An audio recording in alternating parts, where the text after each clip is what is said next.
Hello everyone, welcome back to another video, and today I present to you another Lego creation.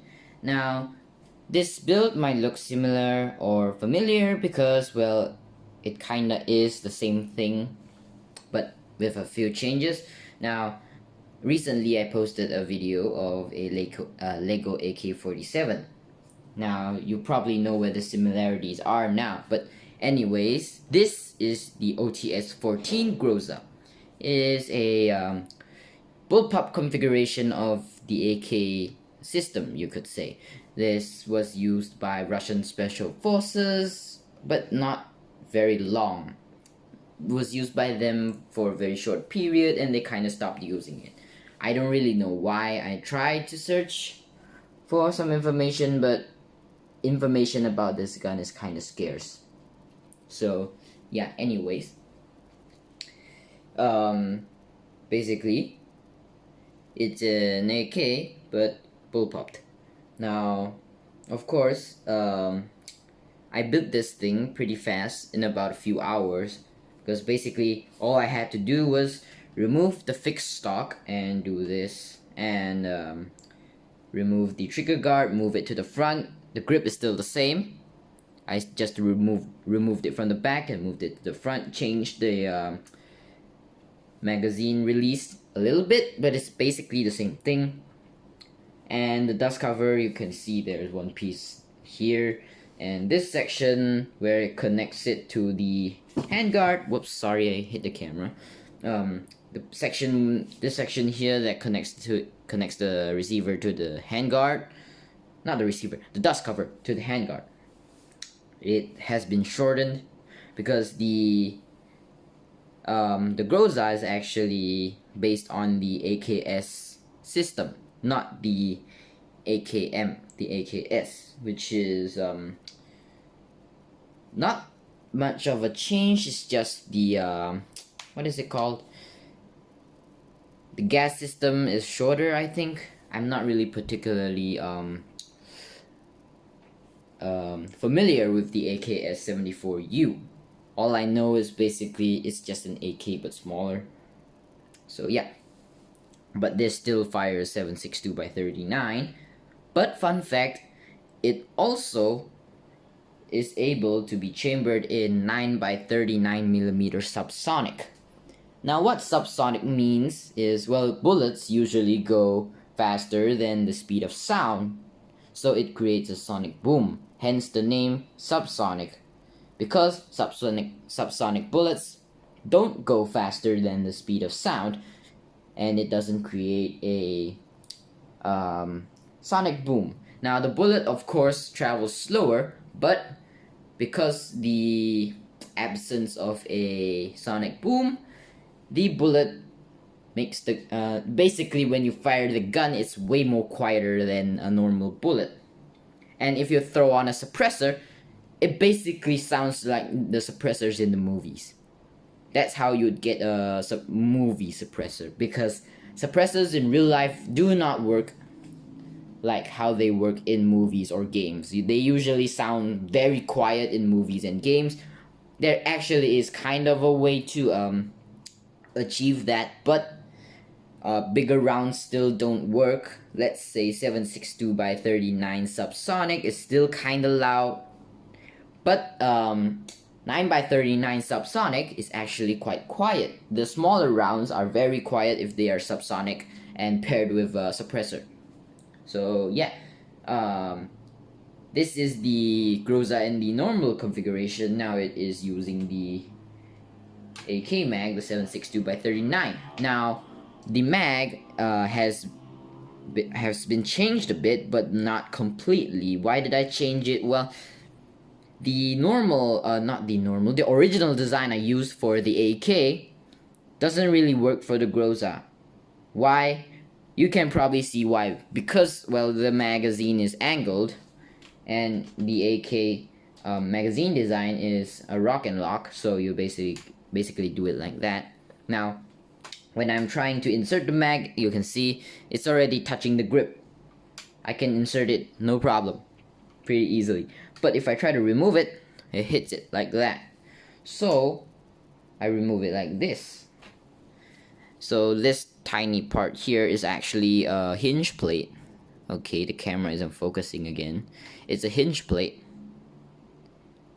that I usually use for folding stocks.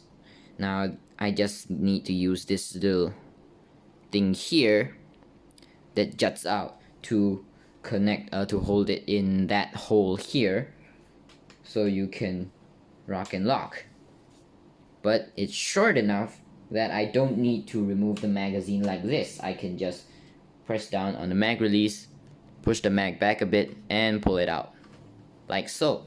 Now since we've already removed the magazine, I'll just put that aside and talk about the gun. Now of course, the only thing that stayed the same was the dust cover. Everything, I mean, not just the dust cover, basically the things that stayed the same are the fire selector, dust cover, and grip, and the trigger, and the why do I keep forgetting words today? I have a problem. The handguard, well, not handguard, trigger guard.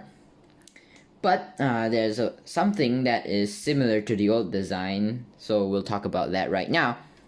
The handguard, god damn it, I'm calling it the handguard again. The carry handle, yes. Now, since we're talking about the carry handle, might as well show you the iron sights.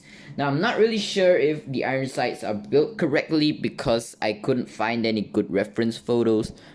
So I did something like this with the clip pieces. They look like this from the top. So yeah, and now we can remove. Now I don't know if you can remove the carry handle on the real gun, but I'm going to remove it just to show you something. Now of course I do not know if it works like that on the real gun, but mine, you can do this. You can remove the top. Now of course it's a similar design to my AK-47 gas tube, but of course this is one stud wide because I couldn't fit a Technic brick and a pin in here because of a Technic pin in here holding the rubber band, so this had to be one stud. So still works pretty well. So yeah, and I can put the handguard, goddamn, why do I keep calling the handguard? The carry handle. I'll put it back on and I'll be right back with you. Alright, so now I've reassembled the carry handle. So yeah, now we can talk about the barrel. Now the barrel's quite short. I'm not sure how people hold it, you could say. But usually the people who use it, who put their offhand near the barrel, use a barrel extension of sorts, that big ass suppressor with the handguard on it. God damn it! Not handguard, why do I keep saying handguard today? A foregrip, yes, a foregrip. Now, that's basically about it for the barrel. Yes, I built it with these bricks on the side, like so. So, pretty standard designs that I use. So yeah, now if you're wondering if the dust cover is still removable, yes it is on my design, but I'm not sure about the real Groza. How I do it is I basically remove this section up here, and so you can see the hinge is still here. Yeah, so still the same, just lift it up and pull it out. Now I'm not sure what this part here does. I saw it on multiple reference photos, so I just added it. I don't really know, or I'm not sure what it does, but yeah. Again, here's the bolt. Nothing special. This is how the inside looks. So yeah, that's basically about it for this section. Now I just put it back like so, hinge it, and then line it up with the jumper plates, and then connect it back. Now, earlier in the video, I mentioned that the gun can be chambered in two types of ammunition. The first one is 7.62 by 39, which is basically AK magazines. And the second one is 9x39 Subsonic, which is usually paired with a suppressor. Now, of course, I built it just for you guys. Now, give me a moment and I'll be back with you. Alright, so I'm back. So here we are. The 9mm Subsonic version with the suppressor. So, I guess we can talk about the magazine first. Now, as you can see, it's not as curved as the 7.62 one. So I'm going to put it back onto the bed and swivel the camera down, so it's easier for me. I don't want to drop this thing mid video. That would be annoying. So here's the 7.62 mag for comparison. As you can see, way less curved. Now that makes it easier for you to remove the magazine and insert it. This is how you remove it. As you can see, it still touches it, but you can still remove it. Unlike the 7.62 mag, if you remove it like this, you can't really get it out unless you push it back. So yeah, and you can insert it pretty easily like so, and it still touches it, but you know, you can still get it in.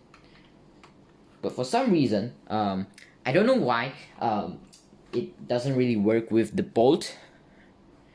They have the same designs and near the top, but the bolt sometimes doesn't really work with it.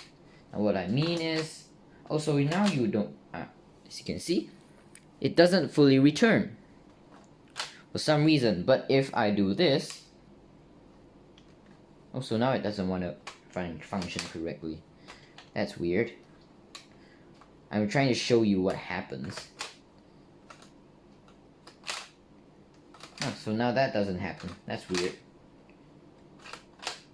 Okay, whatever. It's weird. That wasn't happening, so I can't show you the malfunction, but hey, that's good. At least it didn't happen on camera. So now here is the suppressor. I tried my best to replicate the shape because, you know, I have limited parts, so it's a bit hard for me to build round things that are round, but I guess I did pretty good. There's another barrel extension. I'm not sure if it is a suppressor, but it had a foregrip. The one with a foregrip, I'm not sure if it's a suppressor, so I built the one with a suppressor. Without a foregrip. Plus, my hands aren't long enough to reach the foregrip anyway, so I figured why not just build the suppressor. Now, the suppressor is actually pretty simply built. I'll show you how it's connected. So you can basically just remove it like that. Here it is. There's a Technic brick inside with a Technic pin.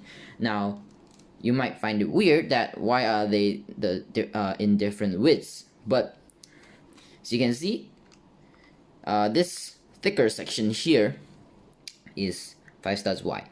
This is 4 studs. Now usually you can connect them like this. I did not use any Technic pins this time. I actually used jumper plates to connect them.